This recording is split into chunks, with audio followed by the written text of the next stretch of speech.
This video is brought to you by Skillshare.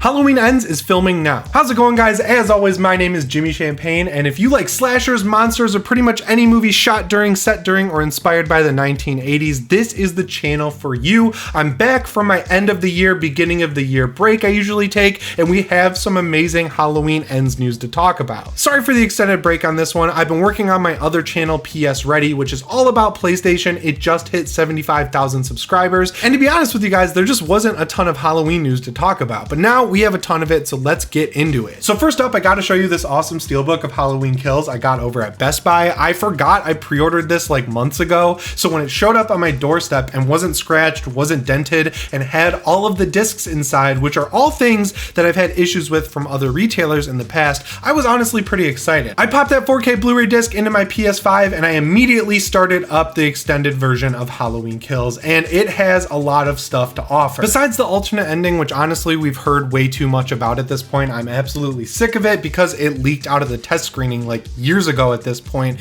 It actually extends a few of the kills and makes them a lot more brutal. Both Cameron and Tommy's death scenes are extended, which depending on how you feel about either or both of those characters, it could be good or bad for you. I just thought it was cool to get more extended kill scenes. There's a few more character moments, but the thing that made me laugh the most is there's another scene featuring the Evil Dies Tonight line, which they say that 400 times in the movie, and I don't think you necessarily needed that one more scene, so I'm kind of glad they cut that one down. At the end of the day, the changes are so minor that it's kind of hard to pick one way or the other whether I like the extended cut or the theatrical cut more. I'm gonna go with the theatrical cut because that's the one I've seen the most. That's the one I'm most familiar with, and it was just a little bit jarring having some weird insert shots added throughout the entire thing. I don't know. I'm not necessarily the biggest fan of extended cuts. I'd rather them just include the stuff as deleted scenes at the end of the day. I used to feel differently, but now that I've seen more extended cuts as the years have gone on, I'm like, let's just make the original cut the director's cut and call it that. I mean, David Gordon Green called the theatrical cut of Halloween Kills his director's cut, so that's the one I'm more keen to gravitate towards when it comes to picking one over the other. But if you feel the other way, that's totally fine. It's a cut of a movie. In the grand scheme of things, it doesn't really matter, and this one doesn't change all that much. So if they went with this extended cut versus something like Halloween 2018, which had a completely different ending, it really wouldn't have changed the entire trajectory of the franchise overall, which is kind of weird because David Gordon Green said he had to change the ending to make Halloween Ends make more sense, but watching it, I don't really see how much different that is. I have a theory that we'll talk about in a few seconds, but either way, the same character dies in both cuts of the film. So yeah, I don't really understand what it changed all that much shortening the ending. Honestly, excluding this amazing art, the best part of this home release is the director's commentary. I am glad we actually got one. I really like hearing David Gordon Green talk about Halloween Kills. It's just exactly what I wanted. I wish we ended up getting one for Halloween 2018. We kind of got it with that Halloween at Home thing where he live tweeted it, but it's not the same. You need that director's commentary with the voice track. I hope with Halloween Ends we get that, and if they do like a special trilogy release or quadrilogy release with the original Halloween, we do get that David Gordon Green commentary of the first film, because I feel like that would go a long way. It would also be awesome to have him do a commentary with John Carpenter of the original Halloween, but man, that just seems like wishful thinking at this point. So yeah, I'm sure most of you already have this Blu-ray, but if you couldn't tell, I highly recommend it. I think if you can find this Steelbook, it's worth paying the extra money for, but if you can't because it's sold out, they generally release more Steelbooks as time goes on, and a lot of the times they're cooler than the ones we get at release, so you might get lucky down the road. Real quick, I gotta give a shout out to the sponsor of today's video, Skillshare. Skillshare can help you make 2022 a new year of learning, growth, and connection through creativity. Basically what it is an online community with thousands of classes for people who love learning. And if you want to explore your creativity and learn new skills, this is a great way to invest in your personal growth. If you have a specific skill you've been trying to learn, Skillshare is the perfect place to start. From thumbnail design to illustration, all the way down to video editing. For me personally, someone whose career is to work on many different YouTube channels, I was able to find some really cool and useful classes. One class that really stood out to me is Video Editing with Final Cut Pro X from Beginner to YouTuber by Ali Abdal, who's not only a doctor but also a YouTuber. I just thought that was kind of cool. I think this class is great because even though I'm someone who has around 7 to 8 years of Final Cut Pro X editing experience, I'm always open to learning new stuff, and I'm actually self-taught. I learned on my own how to use it, and I started way back in the day with iMovie. So there's a lot of cool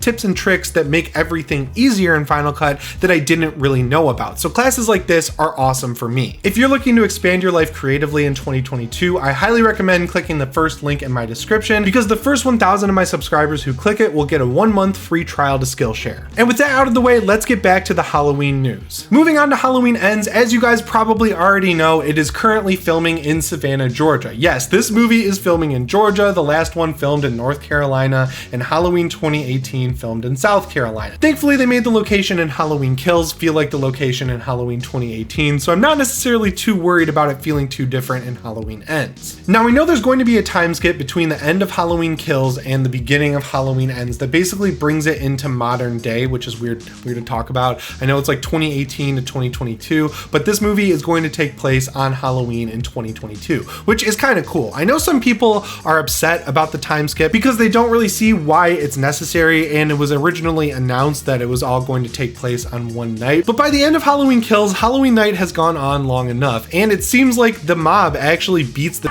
out of Michael Myers, so I feel like he should get a little bit more time to recoup and then show back up in 2022 on Halloween night. It just seems pretty cool. And we do have some hints that he will be once again showing up on Halloween night, because the casting call for Savannah, Georgia on January 28th said that they wanted real families to come out and apply to be in the movie. So they wanted trick-or-treaters, they wanted EMTs, they again wanted real families walking around a town, which of course is probably Haddonfield, and the fact that they specifically asked for trick-or-treaters tells us that thankfully Halloween Ends will take place on Halloween night. Every time a new Halloween movie comes out, people start talking about one taking place in December for some reason, which I truly will never understand. The movie is called Halloween, the franchise is called Halloween, that is a specific night of the year. We can just keep the Halloween movies happening on Halloween. I like the connection between Michael Myers as a concept, as a serial killer, and the night of Halloween. I'm glad that they kind of tied that more together in Halloween Kills and Halloween 2018. I know they did it a lot more in Halloween 2, like him writing Samhain on the chalkboard, but I'm glad they're kind of going for just like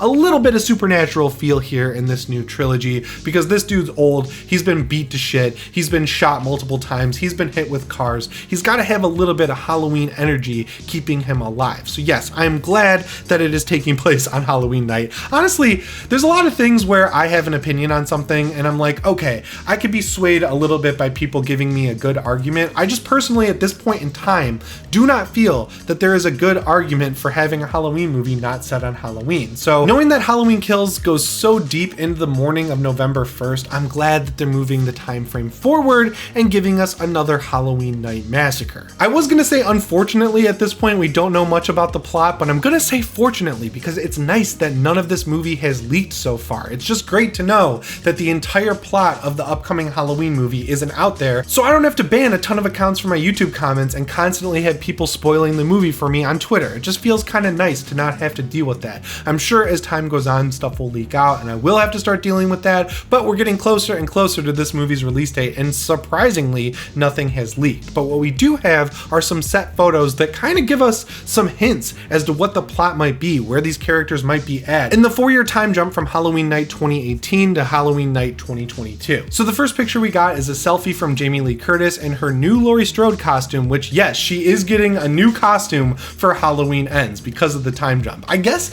they could have her wear the same clothes again, but they'd be pretty damn dirty and bloody by this point, so I'm glad that they're kind of updating her look a little bit. And the first thing I immediately noticed, besides the fact that it's a cool jacket she's wearing, is the fact that her hair is like nice. It's not this militaristic, just plain straight hair that she had in Halloween 2018 and Halloween Kills. It looks like she put some effort into the way she looks, which honestly is a little bit surprising, right? Like, we know she was depressed in Halloween 2018. We know that her ultimate goal was to kill Michael Myers. We obviously don't know what happens after Michael kills Karen at the end of Halloween Kills, but I'm assuming that he's probably going to get arrested again. I don't think the cops are going to kill him because we know there's EMTs outside, we know there's police officers, they think the night is over, and then somehow Michael makes his way back into the Myers house and kills Karen. So yeah, if he escapes into the night, I think that'll work, but maybe he gets captured again. And the hint there is that an actor named Michael O'Leary tweeted out that he's playing a character in Halloween Ends named Dr. Mathis. Why would we need a named doctor in this movie if it's not going to be someone else